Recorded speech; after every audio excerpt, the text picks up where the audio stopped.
Amruthaveni lice kit presents daily news പ്രഭാത വാർത്തകൾ powered by Pulimoottil silks KSFE in association with Joy Alukkas.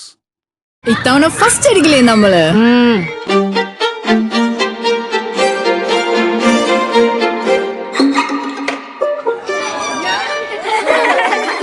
കുട്ടികൾക്കൊക്കെ pain ശല്യം ഉണ്ടാകും. അതുകൊണ്ട് ലൈസ് കിറ്റ് ഉപയോഗിച്ച് ക്ലാസ്സിൽ വരാൻ പ്രത്യേകം ശ്രദ്ധിക്കണം. ലൈസ് കിറ്റ് ലൈസ് റിമൂവർ പെയിൻ ശല്യത്തിൽ നിന്നും ഉടനടി ആശ്വാസം. നമസ്കാരം, ഞാൻ ഡെയ്സി ബിജു. ഡെയിലി ന്യൂസിന്റെ പ്രഭാത വാർത്തകളിലേക്ക് സ്വാഗതം. ഇന്ന് ജൂലൈ 16 വ്യാഴാഴ്ച. ഇംഗ്ലണ്ടിനെ 1-2 ഗോളുകൾക്ക് തുരത്തി അർജന്റീന ലോകകപ്പ് ഫൈനലിൽ. ഞായറാഴ്ച രാത്രി മെറ്റ് ലൈഫ് സ്റ്റേഡിയത്തിൽ നടക്കുന്ന ഫൈനലിൽ അർജന്റീന സ്പെയിനിനെ നേരിടും. മത്സരത്തിന്റെ ആദ്യ പകുതി ഗോൾ രഹിതമായിരുന്നു. രണ്ടാം പകുതി തുടങ്ങി 10 മിനിറ്റിനകം ആന്റണി ഗോർഡനിലൂടെ ഇംഗ്ലണ്ട് ലീഡ് നേടി. മോർഗൻ റോസസിന്റെ ക്രോസ് കൃത്യമായ ടച്ചിലൂടെ എമി മാർട്ടിനസിനെ മറികടന്ന് അർജന്റീനയുടെ വല കുലുക്കി. ഗോൾ വീണതോടെ മെസ്സി പടയുടെ ഭാവം മാറി. കളിയുടെ 85-ാം മിനിറ്റിൽ മെസ്സി ഒരുക്കിയ പാസിൽ നിന്ന് കിടിലനൊരു ലോങ് റേഞ്ചറിലൂടെ എൻസോ ഫെർണാണ്ടസ് അർജന്റീനയുടെ സമനില ഗോൾ കണ്ടെത്തി. ഇഞ്ചുറി ടൈമിന്റെ 2-ാം മിനിറ്റിൽ മെസ്സിയുടെ ക്രോസിൽ നിന്ന് ലൌതാരോ മാർട്ടിനസ് അർജന്റീനയ്ക്കായി വിജയ ഗോൾ നേടിയതോടെ അറ്റ്ലാന്റ സ്റ്റേഡിയം അക്ഷരാർത്ഥത്തിൽ പ്രകമ്പനം കൊണ്ടു. കേരളത്തിൽ കപ്പൽ നിർമ്മാണ മേഖലയിൽ 10,000 കോടി രൂപയുടെ നിക്ഷേപ പദ്ധതിയുമായി ടാറ്റ. പ്രപ്പോസൽ സർക്കാരിന് നൽകിയെന്നും രൂപരേഖ വിശദമായി പരിശോധിച്ച് തീരുമാനമെടുക്കുമെന്നും മുഖ്യമന്ത്രി വി.ഡി. സതീശൻ വ്യക്തമാക്കി. ടാറ്റയുമായുള്ള ചർച്ച 1 മാസം കൊണ്ട് പൂർത്തിയാകും. ആവശ്യമായ ഭൂമി സർക്കാർ അനുവദിക്കുമെന്നും മുഖ്യമന്ത്രി പറഞ്ഞു.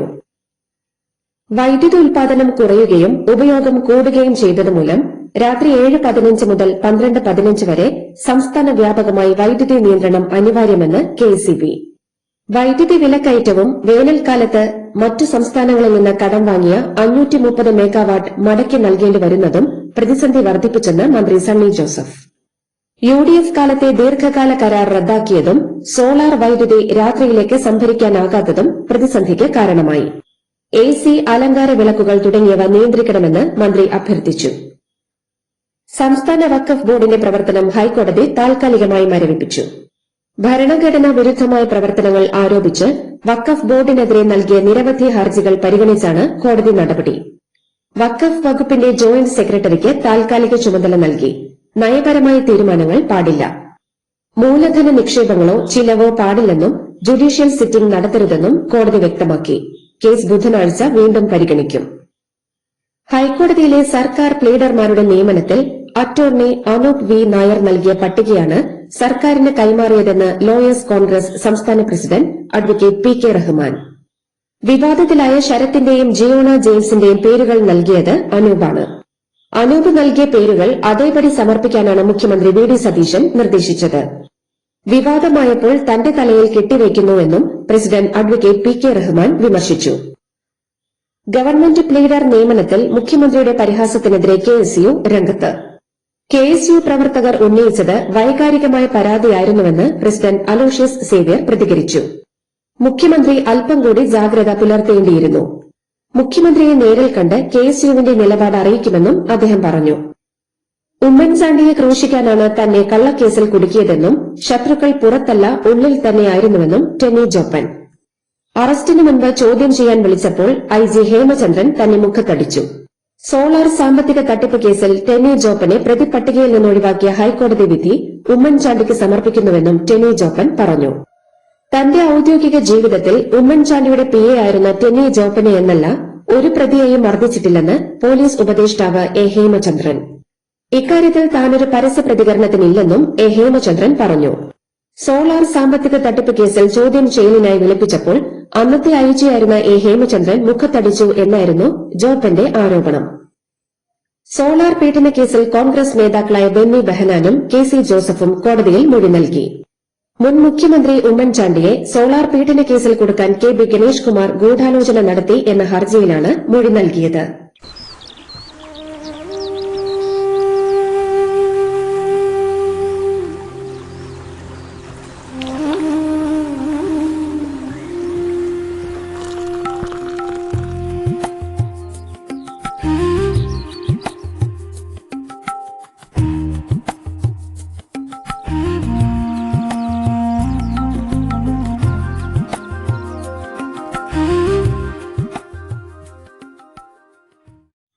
അന്താരാഷ്ട്ര ബഹിരാകാശ നിലയത്തിലെത്തിയ ആദ്യ മലയാളിയായ ഡോക്ടർ അനിൽ മേനോന്റെ വീഡിയോ സന്ദേശം എത്തി. ബഹിരാകാശത്തെ തന്റെ ആദ്യ ദിനം ആസ്വദിക്കുകയാണെന്ന് വ്യക്തമാക്കിയ അദ്ദേഹം ഈ സ്വപ്നയാത്ര യാഥാർത്ഥ്യമാക്കാൻ സഹായിച്ച എല്ലാവർക്കും നന്ദി അറിയിച്ചു. സന്ദേശത്തിലൂടെ ഭാര്യയോടും മക്കളോടുമുള്ള സ്നേഹം പങ്കുവച്ച അനിൽ മേനോൻ മകൾ ഗ്രേസിന് ജന്മദിനാശംസകളും നേർന്നു. കെ.പി. ഗണേഷ് കുമാറിന്റെ ഡ്രൈവിംഗ് ലൈസൻസുമായി ബന്ധപ്പെട്ട വിവാദത്തിൽ ഗതാഗത വകുപ്പ് അടിയന്തര നടപടിക്ക് ഉത്തരവിട്ടു. ലൈസൻസിലെ പേരിനൊപ്പമുള്ള എംഎൽഎ പദവി നീക്കം ചെയ്യാനും ലൈസൻസ് നൽകിയ ഉദ്യോഗസ്ഥനെതിരെ നടപടിയെടുക്കാനും നിർദ്ദേശം. തന്നോട് സംസാരിച്ചെന്ന് മുഖ്യമന്ത്രി വി.ഡി. സതീശൻ പറഞ്ഞത് പച്ചക്കള്ളമാണെന്ന് NSS general secretary G. Sukumaran Nair. വ്യക്തി എന്ന നിലയിൽ വി.ഡി. സതീശനെ കാണാൻ താൽപര്യമില്ല. പിണറായി വിജയനെ ഫോൺ വിളിച്ചാൽ തിരക്കില്ലെങ്കിൽ എടുക്കുമായിരുന്നുവെന്നും സുകുമാരൻ നായർ പറഞ്ഞു. കേരള സംസ്ഥാന ഭാഗ്യക്കുറിയുടെ തിരുവോണം ബമ്പർ ടിക്കറ്റ് ഇന്ന് മുഖ്യമന്ത്രി പ്രകാശനം ചെയ്യും. ചരിത്രത്തിലെ ഏറ്റവും വലിയ സമ്മാനത്തുകയായ 30 കോടി രൂപയാണ് ഇത്തവണത്തെ ഒന്നാം സമ്മാനം. 500 രൂപ വിലയുള്ള ടിക്കറ്റുകളുടെ വിൽപ്പന തിങ്കളാഴ്ച ആരംഭിക്കും. വ്യവസായ മന്ത്രി പി. കെ. കുഞ്ഞാലിക്കുട്ടിക്കെതിരെ അശ്ലീല പരാമർശങ്ങൾ നടത്തിയ യൂട്യൂബർക്കെതിരെ പരാതി നൽകി യൂത്ത് ലീഗ്. മലപ്പുറം പോലീസിലാണ് പരാതി നൽകിയത്. ബ്രഹ്മ കോഗ്നിഷൻ എന്ന യൂട്യൂബ് ചാനലിനെതിരെയാണ് പരാതി. സഭാ തർക്കം പരിഹരിക്കാനാകുക എന്നത് ഈ സർക്കാരിന്റെ ആഗ്രഹമാണെന്ന് മുഖ്യമന്ത്രി വി.ഡി. സതീശൻ. സഭാ തർക്കം പരിഹരിക്കാൻ സർക്കാർ മുൻകൈ എടുക്കുമെന്നും സതീശൻ പറഞ്ഞു. മെത്രാപ്പൊലീത്തയുടെ സ്ഥാനാരോഹണ ചടങ്ങിലാണ് മുഖ്യമന്ത്രിയുടെ പ്രതികരണം. പത്തനംതിട്ട അടൂരിലെ ഷഹനയുടെ തൂങ്ങി മരണത്തിൽ കാമുകൻ അരുൺ അറസ്റ്റിലായി. മതം മാറി വിവാഹം കഴിക്കണമെന്ന് ഷഹനയെ അരുൺ ഭീഷണിപ്പെടുത്തിയതായി പോലീസ്. അരുണിന്റെ സ്വഭാവ ദൂഷ്യം മനസ്സിലായതോടെ ഇയാളെ ഷഹന എതിർത്തിരുന്നതായും പോലീസ്. നടി അൻസിബ ഹസൻ നൽകിയ പരാതിയിൽ നടനും അമ്മയുടെ മുൻ ഭാരവാഹിയുമായ ടിനി ടോമിന് എറണാകുളം പ്രിൻസിപ്പൽ സെഷൻസ് കോടതി മുൻകൂർ ജാമ്യം അനുവദിച്ചു. കടവന്ത്ര പോലീസ് രജിസ്റ്റർ ചെയ്ത കേസിൽ ടിനി ടോമിനെതിരെ സ്ത്രീത്വത്തെ അപമാനിക്കൽ, വർഗീയമായി അധിക്ഷേപിക്കൽ തുടങ്ങിയ വകുപ്പുകളിലാണ് എഫ്ഐആർ രജിസ്റ്റർ ചെയ്തത്. കോപ്പിയടി കണ്ടെത്തിയതിനാൽ ജൂലൈ 3 നടന്ന KGCE പരീക്ഷ റദ്ദാക്കാൻ അധികൃതർ തീരുമാനിച്ചു. മട്ടന്നൂർ പോളിടെക്നിക് കോളേജിൽ നടന്ന KGCE പരീക്ഷയിൽ മൊബൈൽ ഫോൺ ഉപയോഗിച്ച് വൻതോതിൽ ആസൂത്രിത കോപ്പിയടി നടന്നതായി അന്വേഷണ സംഘം കണ്ടെത്തി. ഈ പരീക്ഷയിൽ കോപ്പിയടിച്ച ഒരു KSEB കരാർ ജീവനക്കാരനെ പോലീസ് നേരത്തെ അറസ്റ്റ് ചെയ്തിരുന്നു. ആലപ്പുഴ പുന്നമടയിൽ ബോട്ടിലെ സ്പാ ജീവനക്കാരി ഹൌസ് ബോട്ടിൽ നിന്ന് കായലിൽ വീണ് മരിച്ചു.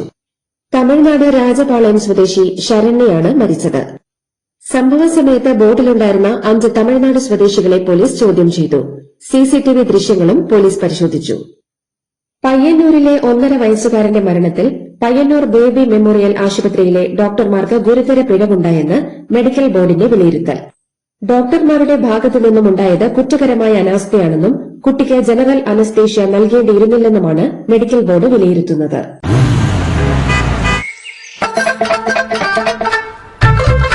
എല്ലാവർക്കും വന്നു ഡാൻഡ്രഫ്, എന്തു ചെയ്യും ചേട്ടാ? പേടിക്കണ്ട, ഇവിടുണ്ടല്ലോ ഡാൻഡ്രോഫിറ്റിൻ ഓയിൽ. ഉടനടി മാറും താരൻ, ഉപയോഗിക്കൂ വേഗം. Amrutveni Dandroquet, the ultimate dandruff solution. Dharmasthala കേസിൽ ബെൽത്താങ്കടി കോടതിയിൽ 7005 പേജുള്ള അന്തിമ റിപ്പോർട്ട് പ്രത്യേക അന്വേഷണ സംഘം സമർപ്പിച്ചു. നിരവധി സ്ത്രീകളുടെയും കുട്ടികളുടെയും മൃതദേഹം മറവ് ചെയ്തെന്ന് അവകാശപ്പെട്ട ശുചീകരണ തൊഴിലാളി ചിന്നയ്യയെ SIT 2025 ഓഗസ്റ്റ് 28 അറസ്റ്റ് ചെയ്തിരുന്നു. ചിന്നയ്യ വെളിപ്പെടുത്തിയ സ്ഥലങ്ങളിൽ പോലീസ് അന്വേഷിച്ചെങ്കിലും തെളിവൊന്നും ലഭിച്ചിരുന്നില്ല. കന്യാകുമാരിയിൽ കടയിൽ പാൻ മസാല വിറ്റതിന് പോലീസ് അറസ്റ്റ് ചെയ്ത യുവാവ് മരിച്ചത് കസ്റ്റഡി മർദ്ദനം കാരണമെന്ന് ആരോപണം. സംഭവത്തിൽ TVK സർക്കാരിനെതിരെ DMK ഉൾപ്പെടെയുള്ള പ്രതിപക്ഷ കക്ഷികൾ പ്രതിഷേധവുമായി രംഗത്തെത്തി. NCP ശരത് പവാർ പക്ഷം NDയോട് അടുക്കുന്നു എന്ന അഭ്യൂഹങ്ങൾക്കിടെ മണ്ഡല പുനർനിർണയ ബില്ലിനെ പിന്തുണയ്ക്കുന്നുവെന്ന് വർക്കിംഗ് പ്രസിഡന്റ് സുപ്രിയ സുലെ. രാജ്യത്തെ എല്ലാ സംസ്ഥാനങ്ങളിലെയും ലോക്സഭാ നിയമസഭാ സീറ്റുകൾ 50% വർദ്ധിപ്പിക്കുമെന്ന ഭേദഗതി കേന്ദ്ര സർക്കാർ കൊണ്ടുവരികയാണെങ്കിൽ ബില്ലിനെ പിന്തുണയ്ക്കുമെന്ന് സുപ്രിയ സുലെ വ്യക്തമാക്കി. ഇത്തവണ MBBSന് 9,911 സീറ്റുകളുടെ വർധന. രാജ്യത്തെ 823 മെഡിക്കൽ കോളേജുകളിലായി ആകെ സീറ്റുകളുടെ എണ്ണം 1,36,939 എയിംസ്, ജിപ്മർ പോലെയുള്ള സ്ഥാപനങ്ങളിലെ സീറ്റുകളുടെ എണ്ണം ഇതിൽ ഉൾപ്പെടില്ല. പുതിയ മെഡിക്കൽ കോളേജുകൾക്ക് അംഗീകാരം നൽകിയതും നിലവിലെ മെഡിക്കൽ കോളേജുകളിൽ കൂടുതൽ സീറ്റുകൾ അനുവദിച്ചതുമാണ് 9,911 സീറ്റുകൾ വർദ്ധിക്കാൻ കാരണമായത്. തൃണമൂൽ കോൺഗ്രസിലെ മുതിർന്ന നേതാവും മമതാ ബാനർജിയുടെ വിശ്വസ്തനുമായ മദൻ മിത്ര എംഎൽഎ രഥബ്രത ബാനർജി നയിക്കുന്ന വിമത വിഭാഗത്തിലേക്ക് മാറി. പാർട്ടിയിലെ എല്ലാ സ്ഥാനങ്ങളും രാജിവെച്ച അദ്ദേഹം തൃണമൂലിന്റെ തകർച്ചയ്ക്ക് കാരണം അഭിഷേക് ബാനർജിയാണെന്ന് വിമർശിച്ചു. ഇന്ത്യയിലെ ഏറ്റവും വലിയ ആണവ നിലയമായ കൂടംകുളം ആണവ നിലയത്തിന്റെ അതീവ സുപ്രധാന വിവരങ്ങൾ ഡാർക്ക് വെബിൽ നിന്ന് ചോർന്നതായി റിപ്പോർട്ട്. ഗുരുതരമായ ഭീഷണി ഉയർത്തുന്നതാണ് ഇതെന്ന് അന്താരാഷ്ട്ര സുരക്ഷാ വിദഗ്ധർ മുന്നറിയിപ്പ് നൽകുന്നു. സെമി കണ്ടക്ടർ 2.0 പദ്ധതിക്ക് അംഗീകാരം നൽകി കേന്ദ്ര മന്ത്രിസഭായോഗം. 1.27 ലക്ഷം കോടി രൂപയുടെ പദ്ധതിയിൽ ചിപ്പ് രൂപകൽപ്പന, കൂടുതൽ അസംബ്ലിംഗ് യൂണിറ്റുകൾ സ്ഥാപിക്കൽ, ഗവേഷണം തുടങ്ങിയ കാര്യങ്ങളാണ് ഉൾപ്പെടുത്തിയിരിക്കുന്നത്. 1.64 ലക്ഷം കോടി രൂപ നീക്കിവച്ച ആദ്യഘട്ടം വിജയകരമായിരുന്നുവെന്ന് മന്ത്രിസഭാ തീരുമാനങ്ങൾ വിശദീകരിച്ച കേന്ദ്രമന്ത്രി അശ്വിനി വൈഷ്ണവ് വ്യക്തമാക്കി. നോയിഡയിലെ പാർപ്പിട സമുച്ചയത്തിലുണ്ടായ തീപിടുത്തത്തിൽ 2 പേർ മരിച്ചു. നോയിഡയിലെ മാമുറയിലെ പാർപ്പിട സമുച്ചയത്തിലാണ് വൻ തീപിടുത്തം ഉണ്ടായത്. കെട്ടിടത്തിലുണ്ടായിരുന്ന 50ഓളം കുടുംബങ്ങളെ സുരക്ഷിതമായി ഒഴിപ്പിച്ചു. പാക് അധിനിവേശ കശ്മീരിൽ നിന്ന് മുസഫറാബാദിലേക്ക് ജോയിന്റ് അവാമി ആക്ഷൻ കമ്മിറ്റി നടത്തിയ മാർച്ചിനിടെ സൈന്യവുമായി ഏറ്റുമുട്ടി 12 പേർ കൊല്ലപ്പെട്ടു. 2 സുരക്ഷാ ഉദ്യോഗസ്ഥരും കൊല്ലപ്പെട്ടു. സംഘർഷം നിയന്ത്രണാതീതമായതോടെ റാവലാക്കോട്ട് ഉൾപ്പെടെയുള്ള നഗരങ്ങൾ പൂർണ്ണമായി അടച്ചുപൂട്ടി. മാധ്യമങ്ങൾക്ക് വിലക്കേർപ്പെടുത്തി. യുദ്ധമുണ്ടായാൽ നേരിടാൻ സജ്ജമായിരിക്കണമെന്ന് Iran parliament speaker Mohammad Bagher Ghalibaf. Iran ഒരിക്കലും യുദ്ധം ആഗ്രഹിക്കുന്നില്ലെന്നും എന്നാൽ രാജ്യത്തിന്റെ പരമാധികാരവും താൽപര്യങ്ങളും സംരക്ഷിക്കാൻ അവസാന ശ്വാസം വരെ പോരാടാൻ ഒരുങ്ങിയിരിക്കണമെന്നും അദ്ദേഹം ആഹ്വാനം ചെയ്തു. യുകെയിലെ പീറ്റർ ബറോ നഗരസഭ നഗരത്തിലെ ഏക ഹിന്ദു ക്ഷേത്രം സ്ഥിതി ചെയ്യുന്ന കെട്ടിടം ഒരു ഇസ്ലാമിക സംഘടനയ്ക്ക് വിറ്റു. കടബാധ്യത തീർക്കാനാണ് വിൽപ്പനയെന്ന് കൌൺസിൽ പറഞ്ഞു. എന്നാൽ തീരുമാനത്തിനെതിരെ ഹിന്ദു സംഘടനകൾ നിയമ പോരാട്ടത്തിലാണ്. ഇതോടുകൂടി ഡെയിലി ന്യൂസിന്റെ ഇന്നത്തെ പ്രഭാത വാർത്തകൾ സമാപിക്കുന്നു. ഡെയിലി ന്യൂസിന് വേണ്ടി വാർത്തകൾ വായിച്ചത് daisy Biju. Daily news live .in വാർത്തകൾ വിരൽ തുമ്പിൽ.